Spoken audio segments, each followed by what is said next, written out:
আসসালামু আলাইকুম রহমতুল্লাহি ওয়া বারাকাতুহু। সম্মানিত প্রিয় দিনী ভাই ও বোনেরা, আশা করি আল্লাহ পাক রব্বুল আলামিনের অশেষ রহমতে আপনারা সকলেই ভালো আছেন।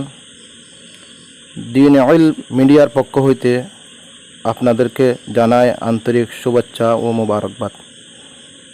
আজকে আমরা এমন একটি দুরূদ শরীফ নিয়ে কথা বলবো।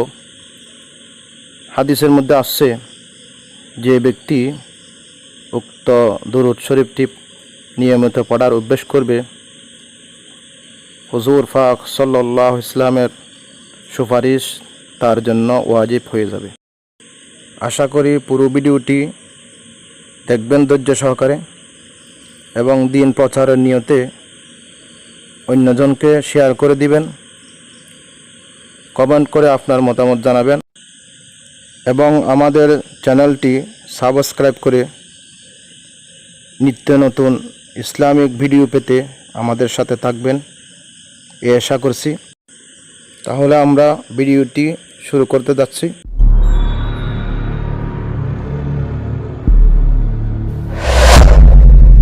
নবীজি সাল্লাল্লাহু আলাইহি ওয়াসাল্লাম ইরশাদ করেন, যে ব্যক্তি উক্ত দুরূদ পড়ার অভ্যাস করবে তার জন্য কিয়ামতের দিন আমার শাফাআত ওয়াজিব হবে। মুসনাদ আহমদ, হাদিস নং 4। দুরূদ শরীফটি হইল, আল্লাহুম্মা সাল্লি আলা মুহাম্মাদিন ওয়া আনজিলহুল মাকআদাল মুকাররাবা ইনদাকা ইয়াউমাল কিয়ামাহ।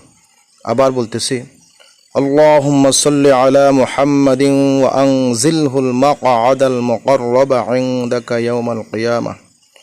আল্লাহুম্মা সাল্লি আলা মুহাম্মাদিন ওয়া আনজিলহুল মাকআদাল মুকাররাবা ইনদাকা ইয়াউমাল কিয়ামাহ। অর্থ, হে আল্লাহ, কিয়ামতের দিন তুমি তাকে তোমার নিকটতম স্থানে অধিষ্ঠিত করো। হে আল্লাহ, কিয়ামতের দিন তুমি তাকে তোমার নিকটতম স্থানে অধিষ্ঠিত করো।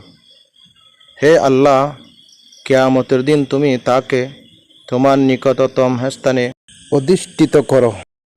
আল্লাহ পাক রব্বুল আলামিন আমাদেরকে এই দুরূদ শরীফটির আমল নিয়মিত করার অভ্যাস করার তৌফিক দান করুন, আমিন। ভবিষ্যতে কোনো এক ভিডিওতে দেখা হবে ইনশাআল্লাহ। সবাই ভালো থাকবেন, সুস্থ থাকবেন। আসসালামু আলাইকুম ওয়া রাহমাতুল্লাহি ওয়া বারাকাতুহু।